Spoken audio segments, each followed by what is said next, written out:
Alright, so I just finished with a seminar and it was really good, and I just wanted to share something with you, and so I waited for people to clear out so I could shoot this video while it's still fresh in my mind. Quite often I talk about the power of the you statement and making things relatable to the audience by using the word you and just tapping into their own personal experience.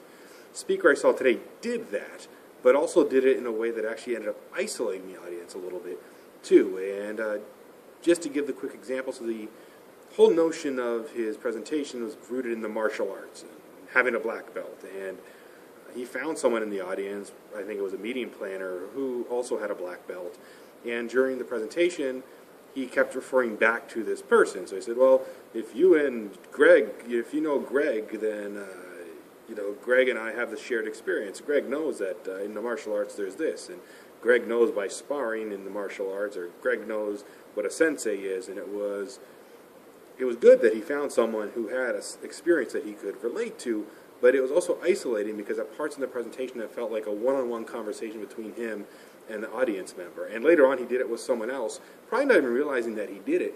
It was another topic that they had hit, something. I think I was negotiating at flea markets. And it was, okay, Sandy, so Sandy knows, and it's always about Sandy, and it's always about Sandy. And again, so now all of a sudden it felt like I was watching a conversation between him and Sandy.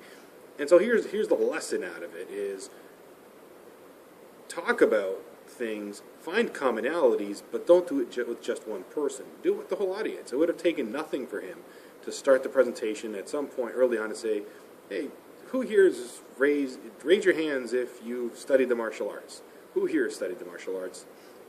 The you statement one, raise your hands if you've studied the martial arts is better. Or raise your hand if you like to negotiate at a flea market or whatever it is. And you would have seen a few hands pop up, and you could have engaged in dialogue with the audience right there and then.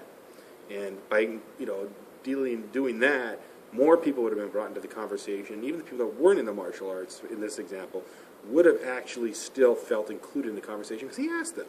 And that's what's important. That's what's awesome about all of that. So it's not a minor thing. He was a great presenter. It was great content. But when you're trying to find commonalities with the audience and you find one, focus on the whole group. Don't just focus on the one person, especially if you haven't asked the whole audience for their shared experiences.